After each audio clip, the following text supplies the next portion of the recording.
Praise Lord. Joyce ടിവിയിലൂടെ ഞങ്ങളെ ശ്രദ്ധിക്കുന്ന എല്ലാവർക്കും യേശുക്രിസ്തുവിന്റെ നാമത്തിൽ ഞങ്ങളുടെ സ്നേഹവും വന്ദനവും അറിയിക്കുന്നു. പ്രിയപ്പെട്ട ദൈവമക്കളെ, എല്ലാവരും കർത്താവിലെ സന്തോഷമായിരിക്കുന്നു വിശ്വസിക്കുന്നു.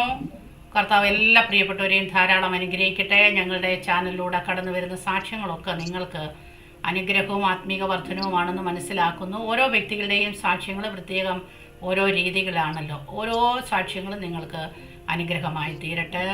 കർത്താവിനോട് നമ്മെ അടുപ്പിക്കുന്നത് മുഖാന്തരമായി തീരട്ടെ. ഹല്ലേലൂയ, സ്തോത്രം. ആകയാൽ സാക്ഷികളുടെ ഇത്ര വലിയൊരു സമൂഹം നമുക്ക് ചുറ്റും നിൽക്കുന്നതുകൊണ്ട് സകല ഭാരവും മുറുകെ പറ്റുന്ന പാപവും വിട്ട് നമുക്ക് മുമ്പിൽ വെച്ചിരിക്കുന്ന ഓട്ടം സ്ഥിരതയോടുകൂടെ ഓടാം. ദൈവത്തിൻ്റെ വചനമാണ്. നമുക്ക് മുമ്പിൽ കർത്താവ് വെച്ചിരിക്കുന്ന ഓട്ടം നമുക്ക് സ്ഥിരതയോടെ ഓടാം. നമ്മുടെ ഭാരവും പാപവും ഒക്കെ വിട്ട് നമുക്ക് മുന്നോട്ട് യാത്ര ചെയ്യാം. ഇന്ന് നമ്മോടൊപ്പം അനുഗ്രഹിക്കപ്പെട്ടതായ ഒരു കർത്താവിൻ്റെ ദാസനാണ് കടന്നു വന്നിരിക്കുന്നത്. തൻ്റെ ജീവിതത്തിന് അനുഭവം ഷെയർ ചെയ്യേണ്ടതിന് വേണ്ടി ആ പ്രിയ കർത്താവിൻ്റെ ദാസനെ യേശുക്രിസ്തുവിന്റെ നാമത്തിൽ ജോയ്സ് ടിവിയിലേക്ക് ഞങ്ങൾ ഹാർദവമായി സ്വാഗതം ചെയ്യുന്നു. ആമേൻ. Praise Lord. ദേവദാസനെ എന്തൊക്കെയുണ്ട് വിശേഷങ്ങള്? നന്നായിരിക്കുന്നു. നന്നായിട്ട് പോകുന്നു. ഓക്കെ. കർത്താവ് സഹായിക്കട്ടെ. ജീവിതത്തിലെ കർത്താവ് നടത്തിയ വിധങ്ങളും വഴികളും ഒക്കെ ഉണ്ടെന്ന് മനസ്സിലാക്കുന്നു. അതിലേക്ക് കടന്നു പോകുന്നതിന് മുന്നമേ തന്നെ നമുക്ക് ദൈവസന്നിധിയിൽ ഒന്ന് പ്രാർത്ഥിക്കാം. ഹല്ലേലൂയ, സ്തോത്രം. പരിശുദ്ധ കർത്താവേ, നന്ദിയോടെ സ്തോത്രം ചെയ്യുന്നു, സ്തുതിക്കുന്ന അങ്ങയുടെ മഹാസാന്നിധ്യം ദൈവം ഞങ്ങളോട് കൂടെ ഇരിക്കുന്നതിനാൽ നന്ദി കർത്താവേ. ഹല്ലേലൂയ. ഞങ്ങളുടെ ദാസനെ ഏൽപ്പിക്കുന്നു. കർത്താവ് ബലപ്പെടുത്തണമേ, സഹായിക്കണമേ. കർത്താവ് നടത്തിയ വിധങ്ങളും വഴികളും സംസാരിപ്പാനുള്ള കൃപ കൊടുത്താട്ട്. ഹല്ലേലൂയ, സ്തോത്രം. കേൾവിക്കാർക്ക് അത് അനുഗ്രഹമായി തീരട്ടെ യേശുവിന്റെ നാമത്തിൽ തന്നെ. ആമേൻ. ഹല്ലേലൂയ, സ്തോത്രം. ആ ദേവദാസനെ എവിടെയാണ് നമ്മോടൊപ്പം ജോയിൻ ചെയ്തിരിക്കുന്നത്? ഞാൻ ജോയിൻ ചെയ്തിരിക്കുന്നത് തിരുവനന്തപുരത്തുള്ള ശ്രീകാര്യം ഭാഗത്തു നിന്നാണ്. ശ്രീകാര്യം ഭാഗത്ത് ഞാൻ റെന്റിന് താമസിക്കുന്ന സ്ഥലത്തു നിന്നാണ്. ഓക്കെ വാസ്റ്റേ. കർത്താവ് സഹായിക്കട്ടെ. അപ്പൊ സാക്ഷ്യത്തിൽ കേൾക്കാമല്ലോ എവിടാണ് ജനിച്ചതും വളർന്നതും ഒക്കെ. ഓക്കെ. കർത്താവിന്റെ ദാസനെ അതിനായി ഇനിയുള്ള സമയം ഞാൻ ദൈവദാസന് നൽകി തരികയാണ്. കർത്താവ് സഹായിക്കട്ടെ. താങ്ക് യു പാസ്റ്റേ. Thank you. ദൈവനാമത്തിന് മഹത്വം ഉണ്ടാകട്ടെ. ഈ അനുഗ്രഹിക്കപ്പെട്ട സമയം, ഈ അനുഗ്രഹിക്കപ്പെട്ട ജോയ്സ് ടിവിയിലൂടെ എന്റെ സാക്ഷ്യം വെളിപ്പെടുത്തുവാൻ ദൈവം ഇടയാക്കിയ വിലയേറെ ഭാഗ്യത്തെ ഓർത്ത് ദൈവത്തെ സ്തുതിക്കുന്നു. എല്ലാവർക്കും ഞാൻ എന്നെ തന്നെ പരിചയപ്പെടുത്താം. എന്റെ പേര് പ്രവീൺ എന്നാണ്. പ്രവീൺ SS എന്ന ഒഫീഷ്യൽ നെയിമാണ്. പ്രവീൺ കഴക്കൂട്ടം എന്നാണ് ശുശ്രൂഷയിൽ അറിയപ്പെടുന്നത്. കഴക്കൂട്ടം ഭാഗത്തും ട്രിവാൻഡ്രം സിറ്റിയിലും സുവിശേഷ പ്രവർത്തനങ്ങളിൽ ഇങ്ങനെ തിരക്കിട്ട് ആയിരിക്കുന്നു. ഇങ്ങനെ ജോയ്സ് ടിവിയെ കഴിഞ്ഞ ചില മാസങ്ങൾക്ക് മുമ്പേ പരിചയപ്പെടാൻ കർത്താവ് എനിക്ക് ഭാഗ്യമൊരുക്കി. മറ്റൊരു സാക്ഷ്യത്തിൽ കൂടെയാണ് ജോയ്സ് ടിവിനെ എനിക്ക് പരിചയപ്പെടാൻ ഇടയായിത്തീർന്നത്. അതോടൊപ്പം സിസ്റ്ററിനെ പരിചയപ്പെടാൻ ദൈവം ഭാഗ്യമൊരുക്കി. അതിനുശേഷം സിസ്റ്റർ പറഞ്ഞ പോലെ ഇങ്ങനെ ഒരു സമയം എനിക്ക് എൻ്റെ ജീവിതത്തില് എൻ്റെ സാക്ഷ്യത്തെ ജനത്തിന് ദൈവനാമത്തിന്റെ മഹത്വത്തിന് വെളിപ്പെടുത്തുവാൻ ദൈവം ഇടയാക്കിയതിനോർത്ത് ഞാൻ അതീവ സന്തോഷവാനാണ്. അതിന് ഇടയായ ജോയ്സ് ടിവിയോടുള്ള എൻ്റെ നന്ദി ഞാൻ അറിയിക്കുന്നു. ദൈവം സമർത്ഥമായിട്ട് ഈ ശുശ്രൂഷകളെ അനുഗ്രഹിക്കട്ടെ. ഇതിൽ കൂടെ വെളിപ്പെടുത്തുന്ന സാക്ഷ്യങ്ങൾ അനേകരെ ജീവനിലേക്ക് നയിക്കുന്ന ഒരു വലിയൊരു അനുഭവമാക്കി ജോയ്സ് ടിവിയെ ദൈവം അനുഗ്രഹിച്ച് അനേകർക്ക് വെളിച്ചമാക്കി മാറ്റട്ടെ എന്ന് ഞാൻ വളരെ ആത്മാർത്ഥമായിട്ട് പ്രാർത്ഥിക്കുന്നു. എൻ്റെ കുടുംബം നെയ്യാറ്റിൻകര ഭാഗത്ത് മണിവിള എന്ന് പറയുന്ന സ്ഥലത്താണ് ഞാൻ ജനിച്ചു വളർന്നത്. എനിക്ക് അപ്പനുണ്ട്, അമ്മയുണ്ട്, എനിക്കൊരു സഹോദരനുണ്ട്. എൻ്റെ സഹോദരൻ വിവാഹിതനാണ്. ഞാന് ഒരു ബിസിനസ് തകർച്ചയിൽ കൂടെയാണ് കർത്താവിലേക്ക് കൂടുതൽ അടുത്തു വരുന്നത്. അപ്പൊ ബിസിനസിന്റെ തകർച്ചയിൽ നിന്നുള്ള ചില കാര്യങ്ങൾ പരിഹരിക്കുന്നതിന് വേണ്ടി എനിക്ക് വിവാഹത്തിൽ ശ്രദ്ധിക്കാൻ കഴിഞ്ഞില്ല. കർത്താവ് അല്പനാള് വെയിറ്റ് ചെയ്യാൻ പറഞ്ഞതുകൊണ്ട് എന്റെ വിവാഹം ഇനിയുള്ള നാളുകളിൽ ഞാൻ അന്വേഷിച്ച് അതിന്റെ കാര്യങ്ങൾക്ക് വേണ്ടി ക്രമീകരണം വരുത്തുവാൻ ആഗ്രഹിക്കുന്നു. എനിക്ക് 38 വയസ്സുണ്ട്. ഞാൻ ട്രിവാൻഡ്രം ഭാഗത്ത് മിനിസ്ട്രിയിലാണ്. തിരുവനന്തപുരത്ത് YMCA ഹാളില് എല്ലാ ഞായറാഴ്ചയും 3 മണി മുതൽ 5:30 വരെ മീറ്റിങ്ങുകൾ ക്രമീകരിക്കപ്പെടുന്നു. അനേകർ കടന്നു വന്ന് വിടുതൽ പ്രാപിക്കുന്നു. കർത്താവിന്റെ ശുശ്രൂഷയിൽ ആദ്യമായിട്ട് ഉപയോഗിച്ച് തുടങ്ങിയത് ഒരു രോഗി സൗഖ്യമാവുന്നതിൽ കൂടെയാണ്. കിടപ്പിലായിരുന്ന ഹീമോഗ്ലോബിന്റെ കുറവ് കാരണം കിടപ്പിലായിരുന്ന ഒരു രോഗി, ആ രോഗി കട്ടിലിൽ നിന്ന് എഴുന്നേറ്റ് 5 മിനിറ്റ് കഴിഞ്ഞാൽ ഉടൻ വീണ്ടും കുഴഞ്ഞു പോകുന്ന അവസ്ഥയിലുള്ള ഒരു രോഗിയായിരുന്നു. ആ സിസ്റ്ററുടെ പേര് അമ്മിണി എന്നാണ്. നെടുമങ്ങാട് ഭാഗത്തുള്ള സിസ്റ്ററാണ്. അങ്ങനെ ആ സിസ്റ്റർ ഫോണിൽ കൂടെ വിളിച്ച് ഞാൻ ഫോണിൽ കൂടെ തന്നെ പ്രാർത്ഥിച്ചു. ഒരു ഗ്ലാസ് വെള്ളം എടുക്കാൻ പറഞ്ഞു. വെള്ളം പ്രാർത്ഥിച്ചു കൊടുത്തു. പിന്നെ ആ സിസ്റ്ററിനെ കെട്ടിൽ കുഴഞ്ഞു പോകുന്ന അവസ്ഥ മാറി. അങ്ങനെ പെട്ടെന്ന് ദൈവം ഒരു ബ്രേക്ക് ത്രൂ തന്നാണ് ഈ ട്രിവാൻഡ്രം സിറ്റിയിൽ കർത്താവിന്റെ വിടുതലിൽ കൂടെ എന്നെ ശുശ്രൂഷയിൽ നിർത്തിയിരിക്കുന്നത്. അങ്ങനെ അനേക വിടുതലുകൾ അയക്കുന്നു. ഈ വിടുതലുകൾക്ക് പ്രവർത്തിക്കാൻ കാരണം എന്റെ ജീവിതത്തിലെ ദൈവിക അനുഭവങ്ങളും, ഞാൻ ലോകത്തിന്റെ കെട്ടിലായിരുന്ന ശേഷം, ലോകത്തിന്റെ പിടിയിലായിരുന്ന ശേഷം ദൈവസന്നിധിയിൽ ദൈവം എന്നെ സ്നേഹിച്ചത് കൊണ്ട് മാത്രം കാലാകാലങ്ങളിൽ വിവിധ അനുഭവങ്ങളിൽ കൂടെ കർത്താവിനോട് ചേർന്ന് വരുവാനും എന്നെ കൊണ്ട് കർത്താവിന് ഒരു ഉദ്ദേശം ഉണ്ടായിരുന്നത് കൊണ്ട് ദൈവം എന്നെ ചില ബാലശിക്ഷകളൊക്കെ നൽകി കർത്താവിനോട് ചേർത്ത് പിടിച്ചു. അങ്ങനെ ദൈവത്തിന്റെ ഉദ്ദേശത്തിന് വേണ്ടി തെരഞ്ഞെടുക്കപ്പെട്ടത് കൊണ്ട്, ദൈവത്തിന് വേണ്ടി ഞാൻ എന്നെ വിട്ടുകൊടുത്തത് കൊണ്ട് കർത്താവ് എന്നെ ഇന്നും ഈ കുഴലിൽ കൂടെ ശബ്ദം കേൾക്കുന്നു, അതായത് എന്നെ ദൈവം ഉപയോഗിക്കുന്നു. അതിന് ദൈവത്തിന് സകല മാനവ മഹത്വം പുകഴ്ചയും അർപ്പിക്കുകയാണ്.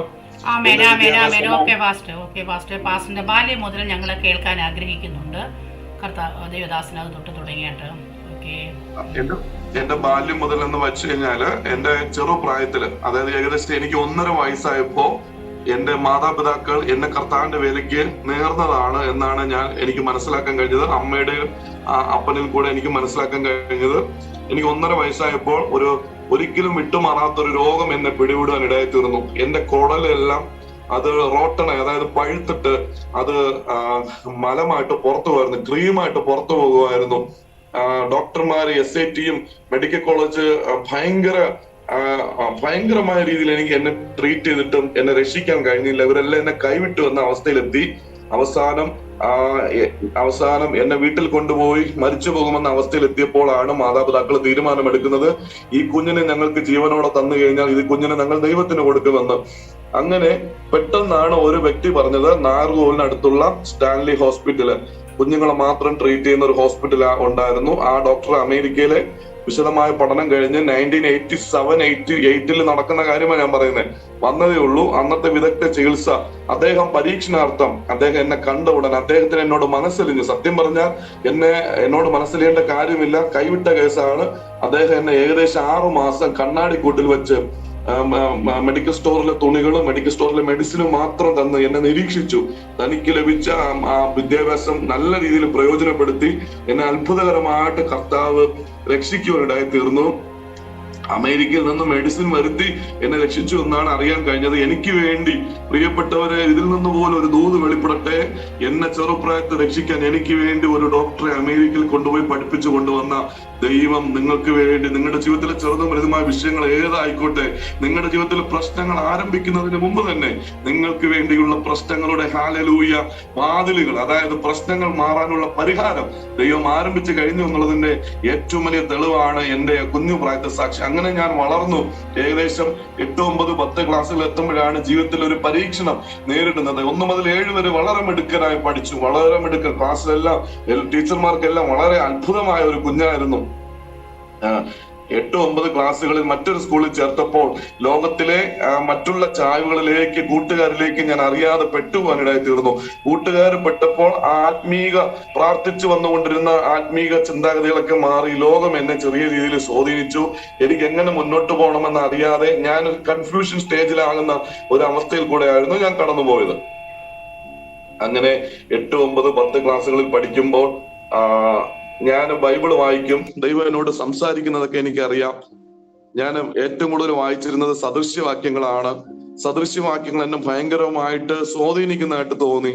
എന്റെ ജീവിതത്തിൽ ഏറ്റവും കൂടുതൽ സന്തോഷം തരുന്നതായിട്ട് തോന്നി.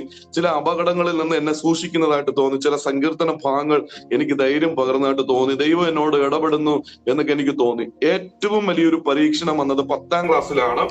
ഏറ്റവും വലിയൊരു പ്രതികൂലം എന്റെ ജീവിതത്തിൽ ആഞ്ഞടിക്കുന്ന 10ാം ക്ലാസ്സിലാണ്. 10ാം ക്ലാസ്സിൽ ഞാൻ പഠിക്കുമ്പോൾ എന്റെ നാട്ടിൽ നിന്നും എന്റെ കുടുംബ വ്യക്തികളിൽ നിന്നും, ചില അകന്ന കുടുംബ വ്യക്തികളിൽ നിന്നും ചില പ്രതികൂലങ്ങൾ ആഞ്ഞടിച്ചു. അതായത് എന്നെ 10ാം ക്ലാസ് ജയിക്കുവാൻ പിശാച് അനുവദിക്കാത്ത വിധം എന്റെ കുടുംബത്തിനകത്തു നിന്ന് പോലും ചില വ്യക്തികൾ എഴുന്നേറ്റ് എനിക്കിതൊരു പ്രതികൂലം ആഞ്ഞടിച്ചു. എനിക്ക് ഒരു രീതിയിലും മുന്നോട്ട് പോകാൻ കഴിയാത്ത അവസ്ഥ വന്നു.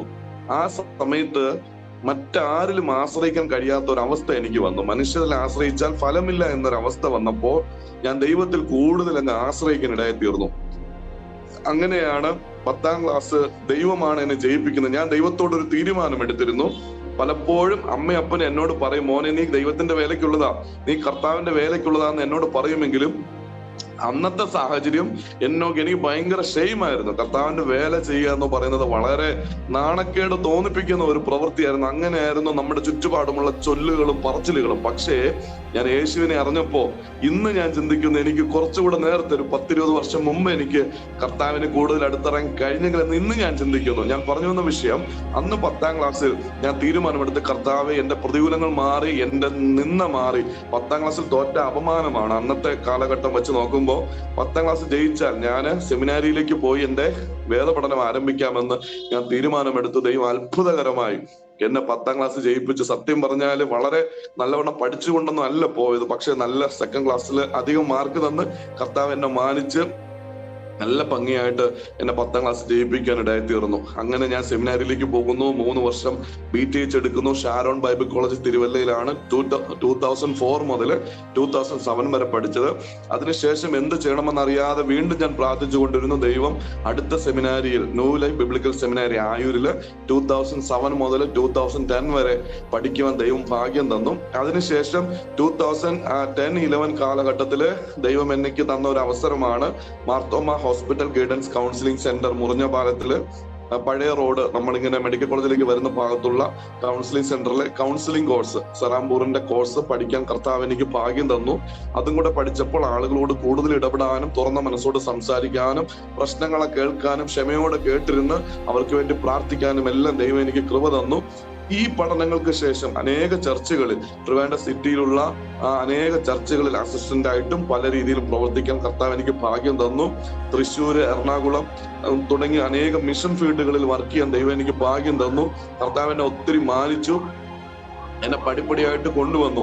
പക്ഷേ ഇങ്ങനെയുള്ള അവസരങ്ങളിൽ കൂടെ ഞാൻ കടന്നു വരുന്നെങ്കിലും യാന്ത്രികമായിട്ട് ഞാൻ മിനിസ്റ്റർ ചെയ്യുന്നതല്ലാതെ ദൈവവുമായിട്ടുള്ള ആഴത്തിലുള്ള ബന്ധത്തിൽ കർത്താവിന്റെ ശബ്ദം കേട്ട് ദൈവം ആഗ്രഹിക്കുന്ന വലിയൊരു നിലവാരത്തിൽ എനിക്ക് മുന്നോട്ട് പോകാൻ കഴിഞ്ഞിരുന്നില്ല. കാര്യം അങ്ങനെയുള്ള ഒരു ആത്മീയ അന്തരീക്ഷമായിരുന്നു ഞങ്ങളെ യവനക്കാരുടെ ഒക്കെ ഒരു ആത്മീയ അന്തരീക്ഷം. അപ്പ് ഡൗൺ സ്പിരിച്വാലിറ്റി ആണല്ലോ.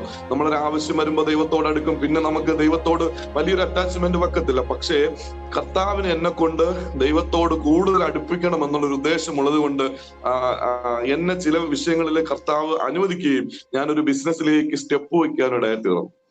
അങ്ങനെ സ്റ്റെപ്പ് വെച്ച് ബിസിനസ് ആദ്യം ഭയങ്കരമായ വിജയമായിരുന്നു. ഒരു IT കമ്പനി പോലെ ആയിരുന്നു ബിസിനസ് എല്ലാം സ്റ്റാർട്ട് ചെയ്തത്.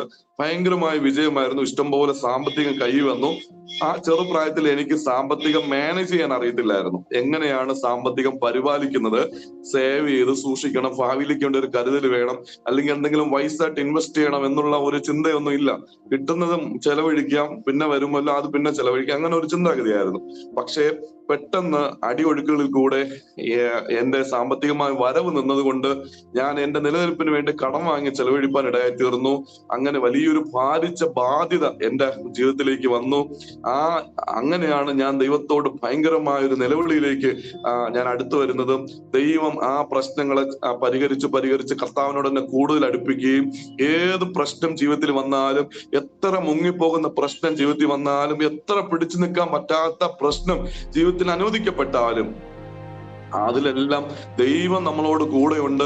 ദൈവം നമ്മുടെ ജീവിതത്തിൽ പ്രശ്നങ്ങളെ അനുവദിക്കുന്നത് നന്മയ്ക്കാണെന്നും നമ്മൾക്കൊരു പ്രശ്നമുണ്ടെങ്കിൽ അതിന്റെ പരിഹാരം കർത്താവിന്റെ സന്നിധിയിൽ ഉണ്ടെന്നും എന്റെ ജീവിത അനുഭവങ്ങളിൽ കൂടെ എനിക്ക് മനസ്സിലായി. ഞാൻ അനേക കഷ്ടങ്ങളിൽ കൂടെ കടക്കേണ്ടി വന്നു. എന്റെ ജീവിതത്തിൽ ഏറ്റവും താഴ്ന്ന ഒരു അനുഭവത്തിലേക്ക്, അതായത് സാമ്പത്തികമായി ഏറ്റവും താഴ്ന്ന ഒരു അനുഭവത്തിലേക്ക്, ആത്മീയമായി ഞാൻ ഏറ്റവും ഒരു ബാലപാഠം പഠിക്കുന്നത് പോലെ എന്റെ ജീവിതത്തിൽ ഞാൻ ചെറിയ അനുഭവത്തിലേക്ക് ഞാൻ വന്നു. ഞാൻ ബേസിക്കലി, അതായത് ഏറ്റവും ചെറിയൊരു അനുഭവത്തിൽ നിന്ന് എന്റെ ആത്മീയ ജീവിതം പണിയത്തക്ക വിധം ഞാനൊരു മാനസികമായി തകർക്കപ്പെട്ട ഒരു വ്യക്തിയെ പോലെയായി ഞാൻ ആ ഒരു അനുഭവത്തിൽ നിന്ന് ഞാൻ എന്റെ ജീവിതത്തെ പണിയുവാൻ ദൈവസന്നിധിയിൽ സമർപ്പിച്ചു. അനേകം നഷ്ടങ്ങൾ വന്നു. എന്റെ സ്വപ്നങ്ങളെല്ലാം ദൈവം പൊളിച്ചു കളഞ്ഞു.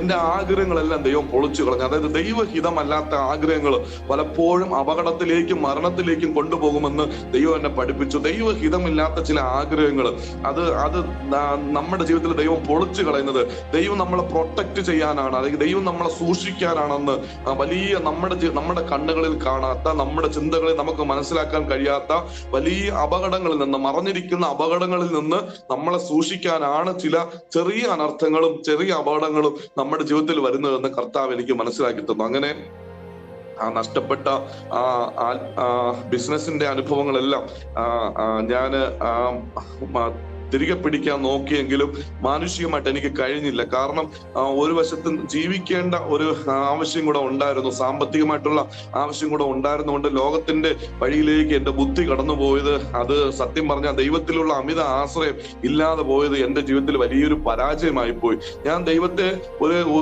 എന്റെ ആവശ്യങ്ങൾക്ക് മാത്രം സമീപിക്കുന്ന ഒരു അവസ്ഥയിലായിരുന്നു എന്റെ ആത്മീയ അനുഭവം. ബാക്കിയുള്ള സമയത്ത് എന്റെ ബുദ്ധി പ്രയോഗിച്ച് ജീവിക്കുന്ന ഒരു അനുഭവമായിരുന്നു. അതെന്റെ ജീവിതത്തിൽ വലിയൊരു പരാജയത്തിന് കാരണമായി തീർന്നു. കാരണം കർത്താവിന്റെ വചനം പറയുന്നു, ഞാൻ നിന്നോടുകൂടെ ഇരുന്ന് ബുദ്ധി ഉപദേശിച്ച് നിനക്ക് ആലോചന പറഞ്ഞു തരും. ദൈവത്തിന്റെ ശബ്ദം കേട്ട് മാത്രമേ നമ്മൾ എന്തിനും എടുത്തു ചാടാവൂ. ദൈവത്തിന്റെ ശബ്ദം കേട്ട് മാത്രമേ നമ്മൾ എല്ലാ കാര്യത്തിനും ഒരു പ്രവർത്തനം ആരംഭിക്കുക. ഒരു തുടക്കം ദൈവ ശബ്ദം കേട്ട് ദൈവം അനുകൂലമെങ്കിൽ മാത്രമേ ചെയ്യാവൂ എന്ന് എന്റെ ആ ചെറുപ്രായത്തിൽ, ഏകദേശം 25ഓളം വയസ്സായ പ്രായത്തിൽ എനിക്ക് മനസ്സിലാക്കാൻ കഴിഞ്ഞു. അങ്ങനെ എന്റെ ആത്മീയ പാഠങ്ങൾ ഞാൻ ഇങ്ങനെ പഠിച്ചിങ്ങനെ മുന്നോട്ട് വരുമ്പോൾ കുറച്ച് നാളുകൂടെ ഞാനിങ്ങനെ മുന്നോട്ട് പോയി. എന്റെ ജീവിതത്തിൽ അറിയാതെ ഞാൻ ദൈവത്തിൽ നിന്ന് അകന്നു പോകുന്ന ഒരു സാഹചര്യം, ദൈവം എന്നോട് കർത്താവിനോട് അടുപ്പിക്കാൻ ശ്രമിച്ചെങ്കിലും മറുവശത്ത് ഞാൻ ദൈവത്തിന്റെ സന്നിധിയിൽ നിന്ന് അകന്നു പോകുന്ന ഒരു സാഹചര്യം എന്റെ ജീവിതത്തിൽ ഉണ്ടായി. ഞാൻ അങ്ങനെ സ്വന്തമായിട്ട് പ്ലാനും ദൈവം എനിക്ക് തന്ന പച്ചപ്പ്, എനിക്ക് തന്ന ഉയർച്ചയും ഈ കഴിഞ്ഞ പോയ നഷ്ടത്തിൽ നിന്ന് ഒരു എഴുന്നേറ്റ് നിൽക്കാനുള്ള ശക്തി തന്നത് ദൈവം എന്നുള്ള കാര്യം സത്യത്തിൽ ഞാൻ മറന്നുപോയി എന്ന് വേണം പറയാൻ. അങ്ങനെ ഞാൻ ദൈവത്തെ മറക്കുന്ന ഒരു അനുഭവത്തിലേക്ക് പോയി. വീണ്ടും എന്റെ ബിസിനസ് റീസ്റ്റാർട്ട് ചെയ്യാൻ വേണ്ടി ഞാൻ പേരൂർക്കടയിൽ ഞാൻ സ്വന്തമായിട്ടൊരു ഓഫീസ് എല്ലാം തുറന്ന് വലിയ എലാബറേഷൻ രീതിയിൽ കാര്യങ്ങൾ ഞാൻ ചെയ്തങ്ങനെ വന്നപ്പോഴാണ് പെട്ടെന്ന് ഒരു ദിവസം, കുറച്ച് നാളുകൾ കഴിഞ്ഞ് ഒരു ദിവസം പെട്ടെന്ന് രാത്രി 2 മണിയായപ്പോൾ ഞാൻ ഇങ്ങനെ പ്ലാൻസ് ഒക്കെ ചെയ്ത് 5 ഇയർ പ്ലാൻ ഒക്കെ ചെയ്ത് കുറെ കാര്യങ്ങൾ പദ്ധതിയൊക്കെ ചെയ്ത് ഞാൻ നല്ല രീതിയിൽ എക്സസൈസ് ഒക്കെ ചെയ്ത് ഡയറ്റ് ഒക്കെ നോക്കി ഇഷ്ടംപോലെ ആവശ്യത്തിന് ഫുഡെല്ലാം കഴിച്ച് എന്റെ ഹെൽത്തിനെല്ലാം നല്ല രീതിയിൽ മെയിൻറ്റെയിൻ ചെയ്യുകയും ഡോക്ടേഴ്സിനെ റെഗുലറായിട്ട് ചെക്കപ്പിനൊക്കെ പോയി എല്ലാം മോണിറ്റർ ചെയ്യുന്ന, എന്റെ ഹെൽത്തിനെ മോണിറ്റർ ചെയ്യുന്ന നല്ലൊരു അവസ്ഥയിൽ പോകുന്ന ഒരു സമയത്തായിരുന്നു പെട്ടെന്ന് എന്റെ BP ഭയങ്കരമായിട്ട് കൂടുവാനിടയായി തീർന്നു. ഒരു ദിവസം ഏകദേശം രാത്രി 2 മണിയായപ്പോ എന്റെ BP ഭയങ്കരമായിട്ട് കൂടുവാനും, എന്റെ BP കൂടി, അന്നാണ് ജീവിതത്തിൽ BP കൂടുന്ന അനുഭവം എന്റെ ശരീരത്തിൽ ഞാൻ അനുഭവിച്ചറിയുന്നത്. അതുവരെ BP കൂടുക എന്നൊരു അനുഭവം ചരിത്രത്തിൽ എനിക്ക് ഉണ്ടായിട്ടില്ല എന്റെ ലൈഫില്. പക്ഷെ BP കൂടിയ അനുഭവം വന്നപ്പോഴേ എനിക്ക് മനസ്സിലായി, ഇത് മരണത്തിന്റെ വാതിൽ പോലെ എനിക്ക് തോന്നി. എന്റെ ശരീരത്തിൽ എന്തോ സംഭവിക്കുന്നു എന്ന് തോന്നി. പെട്ടെന്ന് എന്റെ 2 കൈയിലെയും ബലം നഷ്ടപ്പെട്ടു, 2 കാലിലെയും ബലം നഷ്ടപ്പെട്ടു. എന്റെ ഓർമ്മ നഷ്ടപ്പെടുന്നത് പോലെ, എന്റെ മുഖത്ത്, അതായത് എന്റെ ജീവിതത്തിൽ എന്റെ തലയിൽ ഇരുട്ട് വന്ന് കയറുന്ന പോലെ തോന്നി. എന്റെ ശരീരത്തിലെ കനം കുറയുന്ന പോലെ തോന്നി. ഞാൻ വീഴുവാൻ തുടങ്ങുന്നത് പോലെ തോന്നിയപ്പോൾ ഞാൻ ദൈവമേ എന്നൊരു വിളി വിളിച്ചു. കാരണം അപ്പോൾ ഞാൻ കാണുകയാ, എനിക്ക് എന്റെ മുമ്പിൽ ഒരു വലിയ കുഴി റെഡിയായിരിക്കുക. ഈ കുഴിയിലേക്ക് വീഴാൻ പോകുന്ന പോലെ ഞാൻ നിൽക്കുക. അതായത് മരണം എന്നെ വന്ന് പെട്ടെന്ന് അങ്ങ് പിടിക്കുന്ന ഒരു അനുഭവമാണ് വന്നത്. ഞാൻ വിളിച്ച ആ ദൈവമേ എന്ന് വിളി സത്യം പറഞ്ഞ ദൈവം കേട്ടു. അന്നാണ് എന്റെ ഹൃദയവും എന്റെ ജീവൻ കൊടുത്ത് ദൈവത്തെ വിളിച്ചത് ഞാൻ അന്നാണ് എന്ന് വേണം പറയാൻ. കാര്യം ഇതുപോലൊരു അനുഭവം വന്നപ്പോഴാണ് ഞാൻ ഭയന്നത്. അതുവരെ ഞാൻ ഭയന്നില്ല. മനുഷ്യനെ ഭയമില്ല, ലോകത്തെ ഭയക്കേണ്ട കാര്യമില്ല, ദൈവത്തെയും ഭയക്കേണ്ട കാര്യമില്ല എന്നുള്ള ഒരു അനുഭവത്തിലാണ് ഞാൻ ജീവിച്ചത്. പക്ഷേ എന്റെ ജീവിതത്തിൽ യഥാർത്ഥമായ ഭയം വന്നത് എന്റെ ആരോഗ്യം പൂർണ്ണമായിട്ട് ക്ഷയിച്ച് എന്റെ മരണത്തിലേക്ക് ഞാൻ സ്റ്റെപ്പ് വെച്ച ആ സമയത്താണ് എനിക്ക് പെട്ടെന്ന് ദൈവമേ എന്ന് വിളിക്കാൻ തോന്നി. ഞാൻ ദൈവത്തോട് ഞാൻ കരഞ്ഞതും. ഞാൻ പെട്ടെന്ന് ബൈബിൾ എടുത്ത് ഞാൻ വായിച്ചപ്പോൾ എന്റെ ഓർമ്മ ശരിയാണെങ്കിൽ എനിക്ക് തോന്നുന്നു നെഹമ്യാവിന്റെ പുസ്തകത്തിൽ നീതി ചെയ്ത് ദൈവപ്രസാദത്തോടെ ജീവിച്ചാൽ ജീവനോടിരിക്കും, അല്ലെങ്കിൽ മരിച്ചു പോകുമെന്നുള്ളൊരു വചനം എന്റെ കണ്ണിൽ പതിയും. ഞാൻ എന്റെ തലയിൽ ബൈബിള് ഇങ്ങനെ കമഴ്ത്തി വെച്ചിട്ട് ഇങ്ങനെ എന്റെ ബൈബിള് കമഴ്ത്തി വെച്ചിട്ട് ഞാൻ പ്രാർത്ഥിക്കാനിടയെ തീർന്നു. ഞാൻ നിലവിളിക്കാനിടയെ തീർന്നു. കർത്താവേ എന്നോട് ക്ഷമിക്കണമേ. രാത്രി സമയമാ, ഞാൻ ഒറ്റയ്ക്ക് താമസിക്കുന്ന സ്ഥലമാ. എന്റെ ജീവിതത്തിൽ വന്ന അനുഭവം എന്നെ വളരെ ഭയപ്പെടുത്തുവാനിടയായി തീർന്നു. ഒരു വശത്ത് പിശാച് നിന്ന് പറയുകയാണ്, വാ നമുക്ക് പോകാൻ സമയമായി. മറുവശത്ത് യേശു ദൈവത്തോട് പറയുന്നത് ഞാൻ കേൾക്കുന്നു, അവൻ 1 വർഷം കൂടെ നിൽക്കട്ടെ, ഫലം കായ്ക്കും. ഒരു വശത്ത് പിശാച് വീണ്ടും പറയുന്നു, ഇവൻ പാപിയാണ്, ദൈവത്തെ അനുസരിക്കാത്തവനാണ്, ദൈവം നന്മ കൊടുത്തിട്ടും ദൈവത്തോട് മറുതലിക്കുന്നവനാണ്, ഇവനെ നരകത്തിലേക്ക് വിടണം. മറുവശത്ത് യേശു ദൈവത്തോട് പറയുന്നു, അവൻ 1 വർഷം കൂടെ നിൽക്കട്ടെ പിതാവേ, അവൻ ഫലം കായ്ക്കാൻ സാധ്യതയുണ്ട്. ഇത് ഞാൻ അപ്പുറം ഇപ്പുറം കേൾക്കുമ്പോഴാണ് എന്റെ ജീവിതത്തെ കുറിച്ച് ഞാൻ വളരെ ഭയത്തോടെ ചിന്തിക്കാനിടയായി തീർന്നു. അതുവരെയും ജീവിതം ഒരു തമാശ പോലെയാണ് ഞാൻ കണ്ടത്. ജീവിതം എന്ന് പറയുന്ന ഒരു കാര്യമായിട്ടുള്ള ഗൗരവം ഞാൻ ജീവിതത്തിൽ കൊടുത്തിട്ടില്ല. പക്ഷേ ഇങ്ങനെ ഈ ഒരു വശത്ത് പിശാച് പറയുന്ന ഇവനെ കൊണ്ടുപോകാൻ ഞാനിപ്പോ, മറുവശത്ത് യേശു പിതാവിനോട് വാദിക്കുക, പിതാവേ അവൻ ഒരു വർഷം കൂടെ നിൽക്കട്ടെ, അവൻ ഗുണപ്പെടാൻ സാധ്യതയുണ്ട്. അപ്പൊ എനിക്കുള്ള പ്രതീക്ഷ, എന്നിൽ യേശു പ്രതീക്ഷ വച്ചിരുന്നു. അപ്പോ എന്റെ ജീവിതത്തിൽ ഞാൻ കേട്ടത്, എന്നെ കുറിച്ച് യേശു പ്രത്യാശിക്കുകയാണ്. എന്റെ മരണകരമായ സാഹചര്യത്തിന്റെ നടുവിലും എന്നോടുള്ള സ്നേഹം, യേശു എനിക്ക് വേണ്ടി വാദിക്കുന്നത് ഞാൻ കേട്ടപ്പോൾ എന്റെ ഉള്ളു ഉരുകുവാനിടയായി തീർന്നു. പ്രിയപ്പെട്ട ദൈവമക്കളെ, ഞാൻ ഒത്തിരി കരഞ്ഞു. ഞാൻ ദൈവത്തെ അറിയാത്തവനായി. ഞാൻ എത്രയോ പ്രാവശ്യം എവിടെയെല്ലാം വെച്ച് തകരപ്പെട്ടു പോയതാ, എവിടെയെല്ലാം വെച്ച് ഞാൻ നശിച്ചു പോയതാ. അവിടെയെല്ലാം എന്നെ താങ്ങിയത് ദൈവമാണെന്ന് ഞാൻ ഓർക്കാതെ, ദൈവത്തിന് കൊടുക്കേണ്ടുന്ന മഹത്വം കൊടുക്കാതെ, ദൈവത്തിന് കൊടുക്കേണ്ടുന്ന സ്നേഹം ആരാധനയായി കൊടുക്കാതെ, ദൈവത്തോട് ചേർന്നിരിക്കാതെ എന്റേതായിട്ടുള്ള ലോകത്തിന്റെ വഴികളിലെല്ലാം ഞാൻ പോയി. നേരിട്ടതോ തകർച്ചയായിരുന്നു. പിശാചിന്റെ കയ്യിൽ ഞാൻ ആയിരുന്നിട്ടും എനിക്ക് വേണ്ടി വാദിക്കുന്ന യേശുവിനെ കണ്ടപ്പോൾ എന്റെ ഉള്ളുരുകി. ഞാൻ ഒത്തിരി കരയാനിടയായി തീർന്നു. ഞാൻ പറഞ്ഞു, ദൈവം എനിക്ക് ഒരു അവസരം തരാമോ? എന്റെ പാപത്തെ ക്ഷമിക്കാമോ? എന്റെ കുറവുകളെ കഴുകി എന്നെ ശുദ്ധീകരിക്കാമോ? എന്നെ വെടിപ്പാക്കാമോ? എന്നെ നിർമ്മലീകരിക്കാമോ? ഞാൻ ദൈവത്തിന് വേണ്ടി നിൽക്കുമെന്ന് ഞാൻ ദൈവസേനയിൽ തീരുമാനമെടുത്തു. പ്രിയപ്പെട്ട ദൈവമക്കളെ, അങ്ങനെ ദൈവസേനയിൽ തീരുമാനമെടുത്ത് ഏകദേശം 4 മണിക്കൂർ ഞാൻ മരണവെപ്രാളപ്പെട്ടു. 4 മണിക്കൂർ മരണവെപ്രാളം എന്ന് വെച്ച് കഴിഞ്ഞാൽ, ഈ ICUയിൽ സീരിയസ് ആയിട്ട് ഒരു രോഗി ഒബ്സർവേഷനിൽ, വെന്റിലേറ്ററിൽ ആക്കുന്നതിന് തൊട്ട് മുമ്പ് ഒബ്സർവേഷനിൽ ഇരിക്കുന്ന വളരെ സീരിയസ് അവസ്ഥ, സത്യം പറഞ്ഞ വെന്റിലേറ്ററിൽ ആക്കേണ്ട അവസ്ഥയാണ്. ആ ഒരു അവസ്ഥയിൽ കൂടെ ഞാൻ കടന്നുപോയി. 4 മണിക്കൂർ ഞാൻ കടന്നുപോയി. ആ സമയത്ത് ഒരു ഹോസ്പിറ്റൽ അഡ്മിറ്റ് ചെയ്താൽ മിനിമം ഇന്നത്തെ ചെലവനുസരിച്ച് ഒരു 20 ലക്ഷം പോലും കയ്യിലില്ലെങ്കിൽ ആശുപത്രി എടുക്കത്തില്ല. കാരണം അങ്ങനത്തെ ഒരു മാനസിക ശാരീരിക അവസ്ഥയിലേക്ക് ഞാൻ തള്ളപ്പെട്ടു. ഞാൻ പ്രാർത്ഥിച്ച് യേശുവിന്റെ രക്തം പറഞ്ഞ് വെള്ളം കുടിച്ചു. പ്രിയപ്പെട്ട ദൈവമക്കളെ, എനിക്ക് എന്ത് ചെയ്യണമെന്ന് അറിയത്തില്ല. ഒരു വിശ്വാസത്തോടെ ഞാൻ യേശുവിന്റെ രക്തം പറഞ്ഞ് പ്രാർത്ഥിച്ച് 3-4-5 ഗ്ലാസ് എല്ലാം കൂടെ 2 ലിറ്ററിലധികം 4 ലിറ്ററോളം വെള്ളം ഞാൻ കുടിച്ചു എന്ന് വേണം പറയാൻ. ദൈവം എനിക്കൊരു 4 മണിക്കൂർ കഴിഞ്ഞപ്പോ ഭയങ്കര സമാധാനം തന്നു. എന്റെ ആ മരണകരമായ കെട്ടു മാറിയിട്ട് എന്റെ ഹൃദയത്തിൽ ഭയങ്കര സമാധാനം. കർത്താവിന്റെ വചനം പറയുന്നു, ഞാൻ എന്റെ സമാധാനം നിങ്ങൾക്ക് തരുന്നു. ഞാനിതാ നിങ്ങൾക്ക് സമാധാനം തന്നേച്ചിട്ട് പോവാ. എന്റെ സമാധാനം തരുക, ലോകം തരുന്നത് പോലെയല്ല. ഈ സമാധാനം ജീവിതത്തിൽ വന്നപ്പോഴാണ് എനിക്ക് മനസ്സിലായത്, എന്നോട് ദൈവം കരുണ കാണിച്ചു, എന്നെ മരണക്കെട്ടിൽ നിന്ന് വിടുവിച്ചു. ഇത്രയും സമയം ഞാൻ ഉള്ളിന്റെ ഉള്ളിൽ കരയുകയായിരുന്നു, ഉള്ളിന്റെ ഉള്ളിൽ ഞരങ്ങുകയായിരുന്നു, ഉള്ളിന്റെ ഉള്ളിൽ ഞാൻ തീരുമാനമെടുത്ത് ദൈവസന്നിധിയിൽ അപേക്ഷിക്കുകയായിരുന്നു, എന്റെ പ്രാണന് വേണ്ടി കേഴുകയായിരുന്നു. അങ്ങനെ കർത്താവ് എന്നെ വിടുവിച്ചു. ഞാൻ വീട്ടിലേക്ക് വന്നു. ഞാൻ ബിസിനസ് ചെയ്ത് സിറ്റിയിലായിരിക്കുകയായിരുന്നു. ഞാൻ വിശ്രമിക്കാൻ വേണ്ടി എന്റെ ഭവനത്തിലേക്ക് വന്നു. എന്റെ സഹോദരൻ എന്നോട് കരുണ കാണിച്ചു, മാതാപിതാക്കൾ കരുണ കാണിച്ചു. എനിക്ക് പെട്ടെന്ന് റൂമും കാര്യങ്ങളൊക്കെ റെഡിയാക്കി റെസ്റ്റ് എടുക്കാനുള്ള കാര്യങ്ങളൊക്കെ ക്രമീകരിച്ചു. ഞാൻ ദൈവസന്നിധിയിൽ പ്രാർത്ഥന ആരംഭിച്ചു. ഏത് പ്രവാചകൻ, ഈ BP ഒക്കെ വരുന്നതിന് മുമ്പേ ഏത് പ്രവാചകൻ എന്റെ തലയിൽ കൈവച്ചാലും അവര് പറയും, ലോകത്തിന് വേണ്ടി, ലോകത്തിന്റെ പ്രവാചകൻ, ലോകത്തിന്റെ വിവിധ ഭാഗങ്ങളിൽ പ്രകാശിക്കാൻ വേണ്ടി, ജ്വലിക്കാൻ വേണ്ടി വിളിക്കപ്പെട്ടവനാ. അപ്പൊ ഞാൻ ഈ പ്രവാചകൻ എല്ലാവരും പറയുന്ന കേട്ട് ഞാൻ അങ്ങ് എന്ത് ചെയ്യായിരുന്നു, ഞാൻ അങ്ങ് ത്രസിച്ചിരിക്കുമായിരുന്നു. എനിക്ക് ഒരു കാര്യം പെട്ടെന്ന് ഓർമ്മ വരുന്നത്, ഞാൻ ആന്ധ്രയില് ഒരു മീറ്റിങ്ങിന് പോയിട്ടുണ്ടായിരുന്നു. ചെറിയ മീറ്റിങ്ങിനാണ് പോയത്. അപ്പൊ അവിടുത്തെ ഒരു ചെറിയ ഓപ്പൺ എയർ കൺവെൻഷന്, മിനി കൺവെൻഷനാണ്.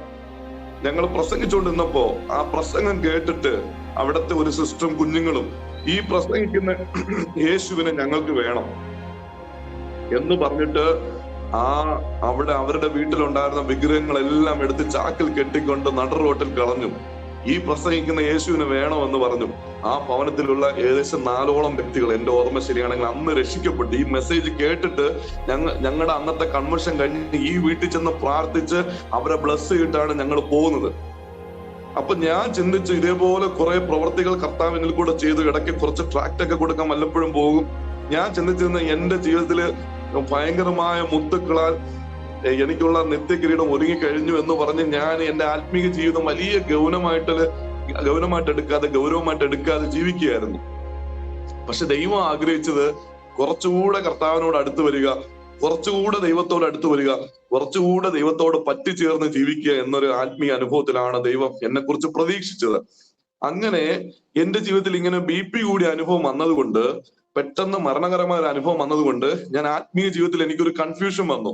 പ്രവാചകന്മാര് എന്നോട് പറയുന്ന എല്ലാം ദൂതാണ്, പക്ഷെ എവിടെയോ എനിക്ക് കുറവ് സംഭവിച്ചു, എവിടെയോ എനിക്ക് വീഴ്ച സംഭവിച്ചു, എവിടെയോ എനിക്ക് അടിയൊഴുക്ക് സംഭവിച്ചു, എവിടെയോ ഞാൻ ശരിയാകേണ്ട രീതിയിൽ ശരിയായിട്ടില്ല, എവിടെയോ എനിക്ക് പരാജയം വന്നു എന്ന് ആത്മീയമായിട്ട് ഞാൻ മനസ്സിലാക്കിയിട്ട് ഞാൻ വീട്ടിലിരുന്ന് പ്രാർത്ഥന ആരംഭിച്ചു.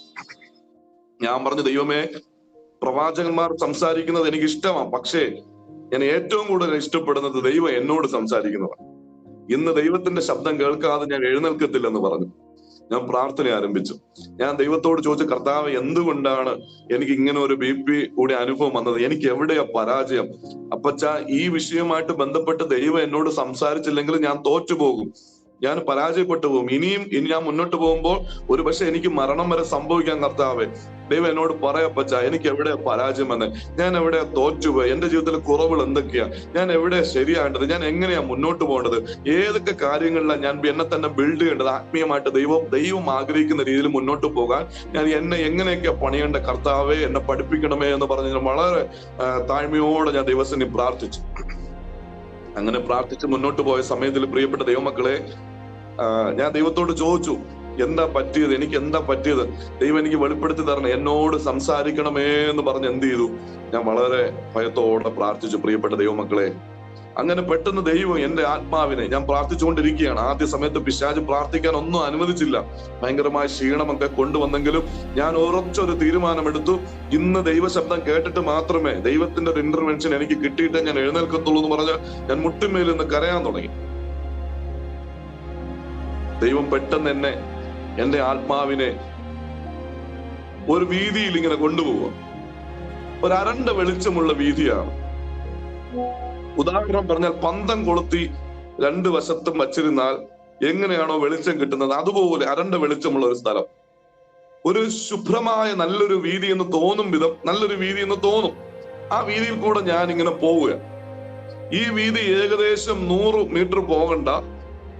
ഈ 100 മീറ്ററോളം ഇങ്ങനെ പൊക്കഴിയുമ്പോ പെട്ടെന്ന് വലത്തോട്ടൊരു ടേണിംഗ് ആണ്. ഈ വലത്തോട്ട് ടേൺ ചെയ്യുമ്പോഴാണ് എനിക്ക് മനസ്സിലായത്, ഈ വീതി ചെന്ന് എത്തുന്നത് എവിടെയാണെന്നറിയാമോ?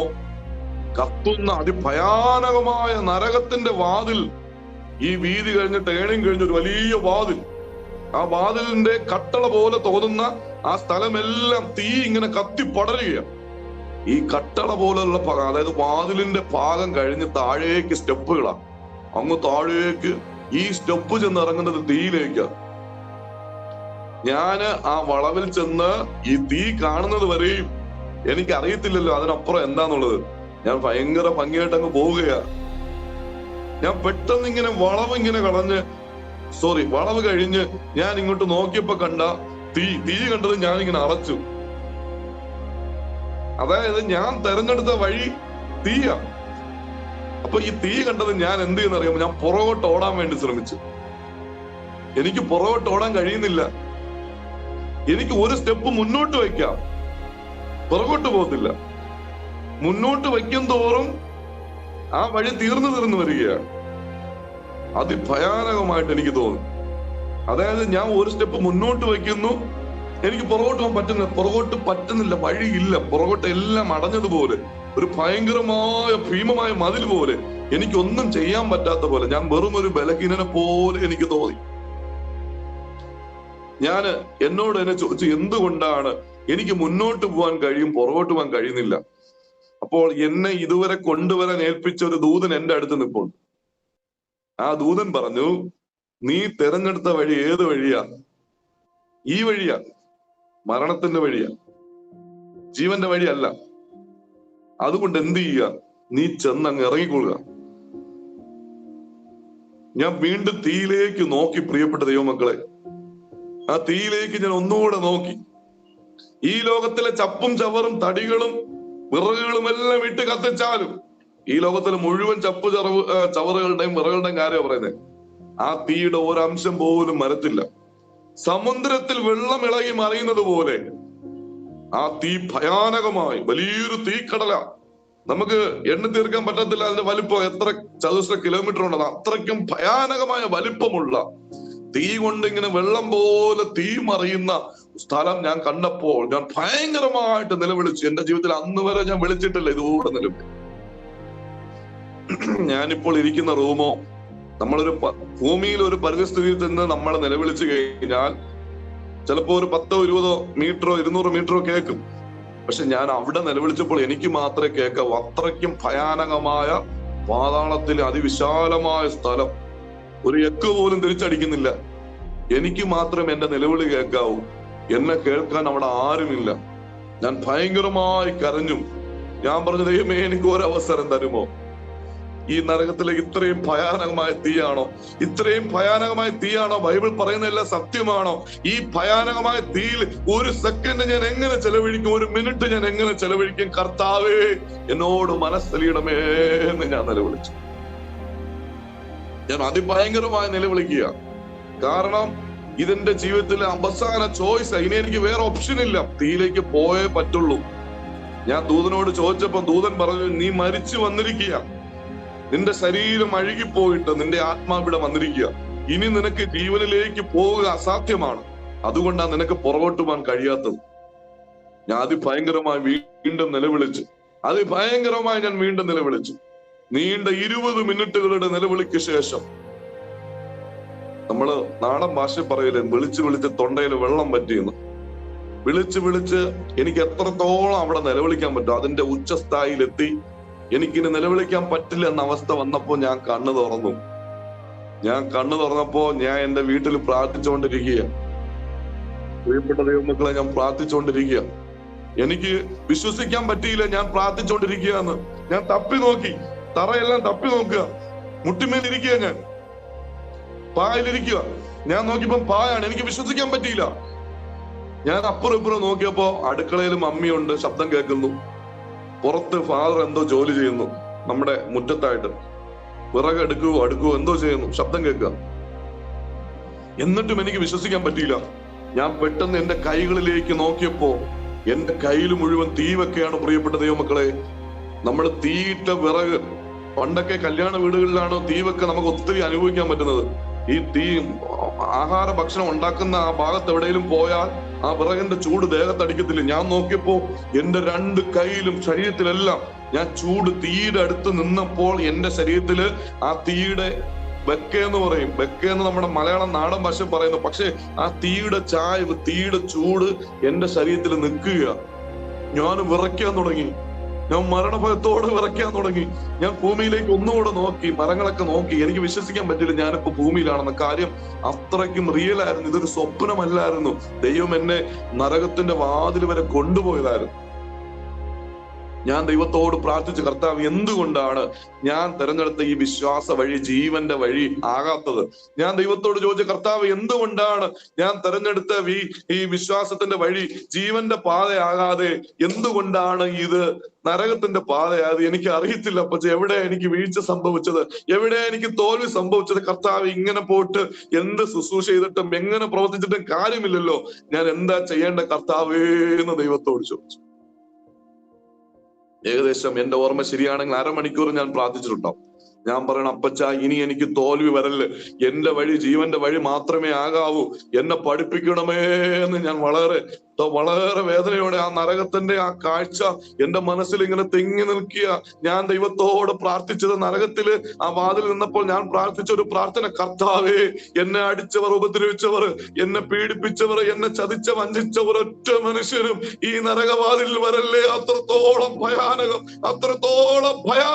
അത്രത്തോളം ഭീതിയും ഭയാനകവുമായ വാതിൽ. അത്രയ്ക്കും ഭയാനകമാണ്. നമ്മുടെ ശത്രു പോലും വരരുത് എന്ന് നമ്മൾ ആഗ്രഹിച്ചു പോകുന്നെങ്കിൽ അതിന്റെ ഭീകരത വർണ്ണിക്കാൻ കഴിയാത്തതാണ്. ഇവിടുത്തെ സയൻസ് കൊണ്ടോ ഇവിടുത്തെ നമ്മുടേതായിരിക്കുന്ന പഠനം കൊണ്ടോ ഒന്നും വർണ്ണിക്കാൻ പറ്റാത്ത അതിഭീകരമായ പിശാചിന്റെ സന്തതികൾക്ക് മാത്രം ഒരുക്കിയിട്ടുള്ള ആ ഭയാനകമായ ദൈവത്തിന്റെ ന്യായവിധിയുടെ ആ നരകവാതിലേക്ക് ഒറ്റ മനുഷ്യനും പോകാൻ ദൈവം ആഗ്രഹിക്കുന്നില്ല. പ്രിയപ്പെട്ട ദൈവമക്കളെ, ഞാൻ അങ്ങനെ ഈ ദർശനം കണ്ട ശേഷം ഞാൻ പ്രാർത്ഥിച്ചു, കർത്താവ്, എന്തുകൊണ്ടാ എന്റെ വഴി മരണ വഴി ആയിപ്പോയത്? ജീവന്റെ വഴി ആകാത്ത എന്താ? എന്തുകൊണ്ടാണ് ഞാൻ നരകത്തിലേക്ക് പോയത്? നരകത്തിന്റെ വാതിലിലേക്ക് എന്റെ ആത്മീയ ജീവിതം പോകാൻ കാര്യം എന്താ? എവിടെയൊക്കെ എനിക്ക് വീഴ്ച പറ്റിയത്, എന്തൊക്കെ ഞാൻ ചെയ്യേണ്ടത് എന്ന് ദൈവത്തോട് പ്രാർത്ഥിച്ച് ഞാൻ പറഞ്ഞ, അപ്പച്ച ഇനി എനിക്കൊരു മനുഷ്യന്റെ ശബ്ദം കേൾക്കണ്ട. ഈ ദർശനം മറ്റൊരു മനുഷ്യനോട് പറഞ്ഞാൽ അവര് പറയും എനിക്ക് വട്ടാന്ന് പറയാൻ സാധ്യതയുണ്ട്. അതുകൊണ്ട് ദൈവം എനിക്ക് കാണിച്ചതുകൊണ്ട് ഇതിന് ദൈവം തന്നെ ആൻസർ പറയണം. ഇതിനു വേണ്ടി ഞാൻ മറ്റാരെ ആശ്രയിക്കാൻ ആഗ്രഹിക്കുന്നില്ല എന്ന് പറഞ്ഞ് കർത്താവിനോട് ഞാൻ അങ്ങ് പ്രാർത്ഥിച്ചു. പ്രിയപ്പെട്ട ദൈവം, ഞാൻ പറഞ്ഞു, ദൈവമേ അങ്ങനോട് സംസാരിക്കണം. ഒരിക്കലത്തേക്ക് അവിടുത്തെ ശബ്ദം എന്നെ കേൾപ്പിക്കപ്പച്ച. ഇനി ഒരു പരാജയം ആവർത്തിക്കപ്പെടാതിരിക്കാൻ കർത്താവ് എന്നോട് സംസാരിക്കപ്പച്ച.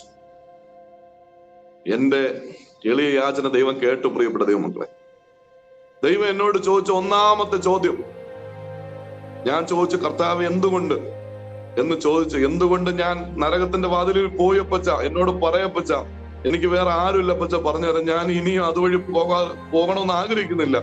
ഇനി അതുവഴി പോകാതിരിക്കാൻ എന്നോട് സംസാരിക്കപ്പച്ച, ഇമ്പ ശബ്ദം കേൾപ്പിക്കപ്പച്ച. ദൈവം എന്നോട് ചോദിച്ച ഒന്നാമത്തെ ചോദ്യം, യേശു ശത്രുക്കളോട് എങ്ങനെ പെരുമാറി? ഞാൻ ഞെട്ടിപ്പോയി ഈ ശബ്ദം കേട്ടപ്പോ. എനിക്ക് മറുപടി പറയാൻ ഭയമാ. എങ്കിലും ഉള്ള ചെറിയ അറിവിൽ നിന്ന് ഞാൻ പറഞ്ഞു, ഇവർ ചെയ്യുന്നത് ഇന്നതെന്ന് അറിയായികയാൽ ഇവരോട് ക്ഷമിക്കണമേ എന്ന് യേശു പറഞ്ഞു. ദൈവം പറഞ്ഞു, നീ പറഞ്ഞത് ശരി തന്നെ, നീ അങ്ങനെയാണോ ചെയ്യുന്നേ? ഞാൻ ഞെട്ടിപ്പോയി. എനിക്ക് വാക്കുകളില്ല. സത്യം പറയട്ടെ, ഞങ്ങള് ഈ വിശ്വാസികളും പാസ്റ്ററുമായിട്ടൊക്കെ നമ്മൾ ഈ നോർമൽ ഒരു ജീവിതം നയിക്കുമ്പോ എന്താന്ന് വെച്ച് കഴിഞ്ഞാൽ കുന്ത്രാന്ന് പറയും. നമ്മുടെ ജഡം മരിച്ചിട്ടില്ല. സത്യം പറഞ്ഞാൽ നമ്മൾ സ്നാനപ്പെട്ടെങ്കിലും സത്യം പറഞ്ഞ ഈ ചീത്ത പറയുന്നവരും ഒക്കെ നമുക്ക് നമ്മുടെ ആത്മീയ ജീവിതത്തിന്റെ ഇടയിൽ തന്നെ കാണാം. പക്ഷേ ശത്രുക്കളോട് യേശു പെരുമാറിയ ഒരു അനുഭവം, സർവശക്തനായ ദൈവത്തിന്റെ പുത്രൻ യേശുവിന് ദൈവം ചെയ്യുന്ന എല്ലാ കാര്യങ്ങളും ചെയ്യാൻ ശക്തി ഉണ്ടായിരുന്നിട്ടും യേശുവിനെ ക്രൂശിച്ച സമയം വരെ യേശു എന്ത് ചെയ്തു? മൗനമായിട്ട് നിന്നു. യേശുവിന് തന്നെ രക്ഷിക്കാമായിരുന്നു. പക്ഷെ മനുഷ്യന്റെ വീണ്ടെടുപ്പിന് വേണ്ടി എന്ത് ചെയ്തു? യേശു മൗനിയായി നിന്നു. നമുക്ക് യേശു ഒരു മാതൃക വെച്ചിട്ട് പോയി. നമ്മൾ യേശുവിനെ കുറിച്ച് ഒത്തിരി പ്രസംഗിക്കുന്നുണ്ട്, പക്ഷെ യേശുവിനെ നമ്മൾ മാതൃകയാക്കുന്നുണ്ടോ എന്ന് ഒരു ചോദ്യം എന്റെ മനസ്സിൽ വന്നു. ഇവർ ചെയ്യുന്നത് ഇന്നെന്ന് അറിയാമെങ്കിൽ ഇവരോട് ക്ഷമിക്കണമേ എന്ന് യേശു പറഞ്ഞു എന്ന് പറഞ്ഞപ്പോ ദൈവം പറയാ, നീ പറഞ്ഞ ശരിയാ, നീ അങ്ങനെ ചെയ്യുന്നുണ്ട്. ഈ ചോദ്യത്തിന് മുമ്പിൽ എനിക്ക് ആൻസർ ഇല്ല. കാരണം ഞാൻ ചെയ്യുന്നല്ല നേരെ തിരിച്ചാ. Praise the lord. കാരണം എന്റെ ജഡം മരിച്ചിട്ടില്ലായിരുന്നു. രണ്ടാമത് ദൈവം ചോദിച്ചു. രണ്ടാമത് ദൈവം ചോദിച്ച ചോദ്യം, യേശു എങ്ങനെയാ പ്രാർത്ഥിക്കാൻ പഠിപ്പിച്ചത്? സ്വർഗസ്ഥനായ ഞങ്ങളുടെ പിതാവേ, തിരുനാമം വിശുദ്ധീകരിക്കപ്പെടണമേ, തിരുരാജ്യം വരണമേ, തിരുയിഷ്ടം സ്വർഗത്തിലെ പോലെ ഭൂമിയിലാണമേ, ഞങ്ങൾക്ക് ആവശ്യമുള്ള ആഹാരം തരണമേ, ഞങ്ങളുടെ കടക്കാരോട് ഞങ്ങൾ ക്ഷമിക്കുന്നത് പോലെ ഞങ്ങളുടെ പാപക്കടങ്ങളെ ക്ഷമിക്കണം. ദൈവം പറഞ്ഞു നിർത്തിക്കുക. ഇപ്പൊ പറഞ്ഞ വാക്ക് മാത്രം പറയാൻ പറഞ്ഞു. ഞങ്ങളുടെ കടക്കാരോട് ഞങ്ങൾ ക്ഷമിക്കുന്നത് പോലെ ഞങ്ങളുടെ കടങ്ങളോ ക്ഷമിക്കണം. നിത്യത മറഞ്ഞിരിക്കുന്നത് യേശുവിന്റെ പ്രാർത്ഥനയിലാണ്. നമ്മൾ സ്നാനപ്പെട്ടത് കൊണ്ട് കാര്യമില്ല. ദൈവം എന്നോട് ചോദിച്ചു, നിന്നെ പിന്നിൽ നിന്ന് കുത്തിയവർ, ചതിച്ചവർ, നിന്റെ നന്മകൾ അപഹരിച്ചവർ, നിന്റെ വഴികൾ മുടക്കിയവർ, നിന്നെ കൊല്ലാൻ ശ്രമിച്ചവർ, ഇവരോടെല്ലാം വാസ്തവമായി ഹൃദയം കൊണ്ട് നീ ക്ഷമിച്ചിട്ടുണ്ടോ എന്ന് ചോദിച്ചു. ഞാൻ പറഞ്ഞു, ഇല്ല കർത്താവേ, ഇപ്പോഴും കൈപ്പിരിക്കുക ഉണ്ണനകത്ത്. നീ അവരോട് ക്ഷമിച്ചാൽ മാത്രമേ എനിക്ക് നിന്നോട് ക്ഷമിക്കാൻ കഴിയത്തുള്ളൂ. നിനക്ക് വേണ്ടിയുള്ള വീണ്ടെടുപ്പ് ഞാൻ പൂർത്തീകരിച്ചു കഴിഞ്ഞു. പക്ഷേ നീ അവരോട് ക്ഷമിച്ചാൽ നിനക്ക് വേണ്ടിയുള്ള എന്റെ ക്ഷമ വെളിപ്പെടും. അല്ലെങ്കിൽ നിന്റെ വഴി നരക വഴിയാകുമെന്ന് കർത്താവ് എന്നെ പഠിപ്പിച്ചു. ഇത് കേട്ട മാത്രയിൽ മുകളിൽ നിന്ന് താഴോട്ടൊരു ചുരുള് കർത്താവ് എന്നെ കാണിച്ചു.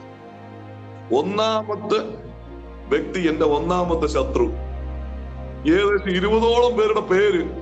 എത്ര കൃത്യമാണ്! ദൈവത്തിനെല്ലാം കറക്റ്റാ അറിയാം. ദൈവം എന്നോട് പറഞ്ഞു, ഇവരോടെല്ലാം നീ എന്ത് ചെയ്യണം? ക്ഷമ ചോദിക്കണം. ഞാൻ ആ ലിസ്റ്റിലേക്ക് സൂക്ഷിച്ചു നോക്കി കേട്ടോ. ഈ ഒന്നാമത്തെ ശത്രുവിനോട് സത്യം പറഞ്ഞാൽ 50 പൈസയുടെ ദ്രോഹം പോലും ഞാൻ ചെയ്തിട്ടില്ല. എന്നെ കാണുമ്പോ അദ്ദേഹത്തിന് ഒരു ഭയങ്കര അസമാധാനം. എന്നോടുള്ള എന്ത് പ്രശ്നമാണെന്ന് എനിക്ക് അറിയത്തില്ല. എന്റെ വഴികൾ മുടക്കി എന്റെ ജീവിതത്തെ പ്രശ്നം ഏതെങ്കിലും രീതിയിൽ എന്നെ ഉപദ്രവിച്ചുകൊണ്ടിരിക്കുന്ന ഒരു വ്യക്തിയാണ്. ഞാൻ പറഞ്ഞ, കർത്താവ്, ഈ മനുഷ്യനോട് ഞാൻ എന്ത് ദ്രോഹമാണ് ചെയ്തേ? ഞാൻ ചെന്ന് ക്ഷമ ചോദിക്കണോ? എന്തിനപ്പച്ച ഞാൻ ക്ഷമ ചോദിക്കണം? ഞാൻ എന്തെങ്കിലും തെറ്റ് ചെയ്തെങ്കിൽ ശരി, ഇന്ന തെറ്റിന് ഓർത്ത് ക്ഷമ ചോദിക്കും. ഞാൻ ഈ മനുഷ്യനോട് എങ്ങനെ ക്ഷമ ചോദിക്കും? ദൈവം വീണ്ടും എന്റെ ചിന്തയെ നരകത്തിലേക്ക് അങ്ങ് കൊണ്ടുപോയി. പെട്ടെന്ന് എന്റെ കണ്ണിൽ ആ നരകം കാണിക്കും. ഞാൻ പറഞ്ഞു, ദൈവമേ, ഞാൻ ക്ഷമ ചോദിച്ചോളാം. ഞാൻ ദൈവസന്നിധിയിൽ താണു. അതായത് എന്റെ ജഡം താഴേണ്ടുന്ന പോലെ താഴാതെ, ദൈവസന്നിധിയിൽ വിനയപ്പെടേണ്ടെന്ന പോലെ വിനയപ്പെടാതെ, ജഡീക സ്വഭാവങ്ങൾ, ചുരുക്കി പറഞ്ഞാൽ ഞാനെന്ന വ്യക്തിത്വം പൂർണ്ണമായി മരിച്ച് യേശു എന്നിൽ വരാതിരിക്കാൻ തക്കവണ്ണം എന്നിൽ ജഡം ഭയങ്കരമായിട്ട്, ഈ ജഡത്തിന്റെ പ്രവൃത്തികൾ എന്ന് പറയുന്ന പോലെ ആ വിഷയം ഭയങ്കരമായിട്ട് പ്രകമ്പനം കൊണ്ടുന്ന സമയമായിരുന്നു. ഞാൻ താണു, ദൈവസന്നിധിയിൽ താണു. പ്രിയപ്പെട്ടവരെ, ദൈവം ആഗ്രഹിച്ച നിലവാരത്തിൽ താണ്. ഞാൻ പറഞ്ഞു, കർത്താവെ ക്ഷമ ചോദിക്കാം. ഞാൻ പറഞ്ഞു, ദൈവമേ, എനിക്ക് സാഹചര്യങ്ങൾ തരണം, ഞാൻ ക്ഷമ ചോദിക്കാമെന്ന് പറഞ്ഞു. അങ്ങനെ 20ഓളം വ്യക്തികളോട് ഞാൻ ക്ഷമ ചോദിക്കുക. ദൈവം ഇവരെല്ലാം എന്റെ കണ്ണുമ്പിൽ കൊണ്ട് തരിക, അവസരങ്ങൾ തരിക ക്ഷമ ചോദിക്കാം. ക്ഷമ ചോദിക്കും തോറും എന്റെ ശരീരത്തിലെ തീ എന്നെ വിട്ടങ്ങ് മാറാൻ തുടങ്ങി. എന്റെ ശരീരത്തിലെ തീയുടെ ചൂട് എന്നെ വിട്ട് മാറാൻ തുടങ്ങി. എന്റെ ശരീരത്തിലെ തീവൊക്കെ എന്നെ വിട്ട് മാറി പോകാൻ തുടങ്ങി. ഒരു ദിവസം ദൈവം എന്നോട് പറഞ്ഞു, മോനെ, നിന്റെ അകൃത്യങ്ങൾ നിന്നെ മുറുകെ പിടിക്കുന്നുണ്ട്, നീ എന്ത് ചെയ്യണം? നിന്നെ തന്നെ ശുദ്ധീകരിച്ച് പ്രാർത്ഥിക്കണം. ദൈവം എന്നോട് സമയം പറഞ്ഞു, വൈകിട്ട് 8 മണി പ്രാർത്ഥനയ്ക്ക് ഇരിക്കാൻ പറഞ്ഞു. ഞാൻ പ്രാർത്ഥനയ്ക്കിരുന്നു. അങ്ങനെ പ്രാർത്ഥിച്ചു തുടങ്ങിയപ്പോ ആദ്യം ദൈവം എന്നെ കാണിച്ച എന്റെ പാപം ഏതാണെന്നറിയാമോ? എന്റെ 6ാം വയസ്സില് അപ്പോഴും നമ്മൾ കൂട്ടുകുടുംബമാണ്, നമ്മൾ കസിൻസ് എല്ലാവരും താമസിക്കുന്ന ഒരു വീട്ടിലാണ്.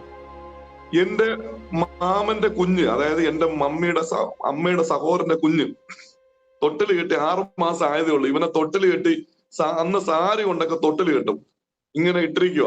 നമ്മളെ ഇങ്ങനെ കയറിൽ തൂക്കി അവനെ ഉറങ്ങാൻ കിടത്തിയിരിക്കുക. എന്റെ സ്വഭാവം ഇവനെ ചെന്ന് നുള്ളി തിരിങ്ങി ഉണർത്തുക, ഓടിക്കളയുക. മനസ്സിലായല്ലോ? നുള്ളി തിരികെ ഉണർത്തുക, ഓടിക്കളയുക. 6ാമത്തെ വയസ്സിലെ എന്റെ സ്വഭാവം. ദൈവം ഇതാണ് ആദ്യം എന്നെ ഓർമ്മിപ്പിച്ചത്. ഇതേപോലെ 2-3 സ്ഥലത്ത് വെച്ച് പല കുഞ്ഞുങ്ങളെയും ഞാൻ നുള്ളി വേദനിപ്പിച്ചിട്ടുണ്ട്. അപ്പൊ മനസ്സിലായല്ലോ എന്റെ അന്നത്തെ ആ കുഞ്ഞു കുസൃതിയല്ല, എന്റെ അന്നത്തെ വില്ലത്തര സ്വഭാവമാണ്. കർത്താവിന് ഇത് ഇഷ്ടമല്ലായിരുന്നു. ദൈവം പറഞ്ഞു, നീ ഇത് ഏറ്റു പറയണം. ഞാൻ അപ്പോ ദൈവത്തോട് ചോദിച്ചു, കർത്താവെ, എന്റെ വല്യമ്മച്ചിമാരും അമ്മച്ചിമാരും പറഞ്ഞത് ഒരു അറിവ് വരുന്നവരെയുള്ള പാപങ്ങൾ ദൈവം ക്ഷമിക്കുമെന്നാണല്ലോ, പക്ഷെ എന്തുകൊണ്ട് ദൈവം ഇതിനെ കണക്കിടുന്നു? അപ്പൊ ദൈവം പെട്ടെന്ന് സങ്കീർത്തനം 25:7 പറയുന്നു, ദാവീദ് ദൈവത്തോട് പ്രാർത്ഥിക്കുന്നത് എന്താ? എന്റെ ബാല്യകാല പാപങ്ങളെ കണക്കിടരുതേ. അപ്പോഴാണ് എനിക്ക് മനസ്സിലായത് ദൈവം നമ്മളിൽ നിന്ന് ആഗ്രഹിക്കുന്ന ഒരു കംപ്ലീറ്റ് ശുദ്ധീകരണമാണ്. ഞാനത് ഏറ്റുപറഞ്ഞ് പ്രാർത്ഥിച്ചു. പ്രിയപ്പെട്ട ദൈവമക്കളെ, ഏറ്റുപറഞ്ഞ് പ്രാർത്ഥിച്ച് മുന്നോട്ട് പോയപ്പോ 2ാമത് ദൈവം എന്നെ വെളിപ്പെടുത്തിയ പാപം ഏതാണെന്നറിയാമോ? എന്റെ സ്കൂളില് ഞാൻ ഏകദേശം ഒരു 7ാം ക്ലാസ്സിൽ പഠിക്കുന്ന സമയം നമ്മുടെ സ്കൂളിന്റെ പരിസരത്തായിട്ടുള്ള ഒരു സ്ഥലത്ത് ഒരു അമ്മച്ചി കട നടത്തുകയാണ്. നമ്മൾ സ്ഥിരം മിഠായി മേടിക്കാൻ പോയി ഈ അമ്മച്ചി നല്ല പരിചയമാണ് നമ്മളോട്. അമ്മച്ചിയുടെ 5 രൂപയുടെ മിഠായി കടം മേടിച്ചു. അമ്മച്ചി നാളെ തരാം, അമ്മച്ചി മോനെ കൊണ്ടുപോകുന്നു പറഞ്ഞ് തന്നു. പല പ്രാവശ്യം ഞാൻ അതുവഴി പോയപ്പോ ദൈവം എന്നോട് പറഞ്ഞു, അമ്മച്ചിയുടെ പൈസ കൊടുക്കുക. 5 രൂപയുടെ കാര്യമാ, പക്ഷെ ദൈവത്തിന് ഇത് കണക്കുള്ളതാ. ഞാൻ കൊടുത്തില്ല. നാളെ ആകട്ടെ എന്ന് പറഞ്ഞ് എന്ത് ചെയ്തു? അമ്മച്ചി നമ്മുടെ കുഞ്ഞുങ്ങളല്ലേ, പോട്ടെ എന്ന് പറഞ്ഞ അമ്മച്ചിയെ വലുതായിട്ട് ശ്രദ്ധിക്കത്തുമില്ല. പക്ഷെ അന്ന് 5 രൂപ ഉണ്ടെങ്കിൽ ഒരു ചായയും കുടിച്ച് 3-4 ദോശയും കഴിക്കും, ഒരു നേരത്തെ ആഹാരം കഴിക്കാം 5 രൂപ ഉണ്ടെങ്കിൽ. അന്നത്തെ ഏകദേശം 2003-2004 സമയത്തെ കാര്യം ഞാൻ പറയാം. അന്ന് ബസ്സിന് 1.25 രൂപയേ ഉള്ളൂ ടിക്കറ്റിന്. ഇന്ന് വേറെ, ഇന്ന് 12 രൂപ 10 രൂപയ്ക്കായി. ഞാൻ പറഞ്ഞു വന്ന വിഷയം, കുറച്ചു ദിവസം കഴിഞ്ഞ് സ്കൂൾ അടപ്പൊക്കെ ആയി, സമയങ്ങളെല്ലാം കഴിഞ്ഞു, അമ്മച്ചി അങ്ങ് മരിച്ചുപോയി, കടയും പൂട്ടിപ്പോയി. ഞാനത് മറന്നു, ഞാൻ വിഷയം മറന്നു. ദൈവം അത് ഓർത്തു വച്ചിരുന്നു. ദൈവം പറഞ്ഞു, നീ എന്തുകൊണ്ട് അമ്മച്ചിയുടെ പൈസ കൊടുത്തില്ല? ചിലപ്പോ അവർക്ക് 5 രൂപ ഉണ്ടെങ്കിൽ മരിക്കുന്നതിന് മുമ്പ് ഒരു ഗ്ലാസ് വെള്ളമെങ്കിലും കുടിക്കാമായിരുന്നു. അന്നൊക്കെ ഒരു കടയൊക്കെ നടത്തിയ കൂടിപ്പോയി 50 രൂപയ്ക്ക് വരുമാനം കിട്ടും, അതിൽ 10 രൂപയ്ക്ക് ലാഭം കിട്ടത്തുള്ളൂ. പ്രിയപ്പെട്ടവരെ, ഞാനത് ഒരുപാട് സങ്കടത്തോടെ ഏറ്റുപറയാനിടയായിരുന്നു. കർത്താവേ, എനിക്ക് അബദ്ധം പറ്റിപ്പോയി, എന്നോട് ക്ഷമിക്കും. ദൈവം പറഞ്ഞു, 500 രൂപയുടെ 10 കിറ്റ് വാങ്ങി 10 പേർക്ക് നീ കൊടുക്കണം, എങ്കിലേ ഈ പാവം തരത്തുള്ളൂ. മനസ്സിലായോ? ദൈവത്തിന്റെ കണക്ക് മനസ്സിലായോ? ദൈവത്തിന്റെ ആ വിശുദ്ധിയുടെ ആ തീവ്രത നിങ്ങളും ഞാൻ മനസ്സിലാക്കുന്നുണ്ടോ? നമ്മൾ ചെയ്യുന്ന ഒരു പാപത്തിന് ദൈവം വച്ചിരിക്കുന്ന കണക്കറിയാമോ? 5 രൂപ കൊടുക്കേണ്ട സമയത്ത് കൊടുക്കാത്ത വിഷയത്തിന് കർത്താവിനോട് പറഞ്ഞത് 10 പേർക്ക് 500 രൂപയുടെ വീതം കിറ്റ് വാങ്ങി 10 സാധുക്കൾക്ക് കൊടുക്കണം. ഇതാണ് ദൈവത്തിന്റെ വിശുദ്ധിയുടെ തീവ്രത എന്ന് പറയുന്നത്. പ്രിയപ്പെട്ട ദൈവമക്കളെ, നമ്മൾ എന്തുമാത്രം ശരിയാകേണ്ടിയിരിക്കുന്നു. നിത്യതയുടെ കവാടത്തിലേക്ക് എത്തണമെങ്കിൽ, സ്വർഗത്തിന്റെ പടിവാതിൽക്കൽ നിങ്ങൾ ഞാനും എത്തണമെങ്കിൽ നമ്മൾ എന്തുമാത്രം ശുദ്ധീകരണത്തോടെ, എന്തുമാത്രം നമ്മുടെ ജീവിതത്തെ ക്രമീകരിച്ച്, എന്തുമാത്രം ദൈവസേനയിൽ എളിമപ്പെട്ട് കർത്താവ് പറയുന്ന പ്രതിവിധികൾ ചെയ്ത് എന്തുമാത്രം നമ്മൾ കർത്താവിന് വേണ്ടി ഒരുങ്ങേണ്ടിയിരിക്കുന്നു എന്ന് ഈ വിഷയങ്ങളിൽ കൂടെ കർത്താവ് എനിക്ക് മനസ്സിലാക്കി തന്നു. നമ്മൾ ഇതിൽ നിന്ന് മനസ്സിലാക്കേണ്ടതാണ് പ്രിയപ്പെട്ട ദൈവമക്കളെ. അങ്ങനെ ഏകദേശം 2 മണിവരെ ഞാൻ എന്റെ പാവങ്ങൾ ഏറ്റു പറഞ്ഞു. 8 മണിക്ക് തുടങ്ങിയത് രാത്രി 2 മണിവരെ. ദേഷ്യപ്പെട്ടത്, ഞാന് കള്ളം പറഞ്ഞത്, പിന്നെ കടം മേടിച്ചത്, ഇങ്ങനെ ഒത്തിരി കാര്യങ്ങൾ കർത്താവ് എനിക്ക് വെളിപ്പെടുത്തി. ഇന്നും ഞാനത് തുറന്നുകൊണ്ടിരിക്കുകയാണ്. എന്റെ കുറവുകൾ, മറഞ്ഞിരിക്കുന്ന ലംഘനങ്ങൾ, അകൃത്യങ്ങൾ ദൈവം വെളിപ്പെടുത്തിക്കൊണ്ടിരിക്കുന്നു. ഞാൻ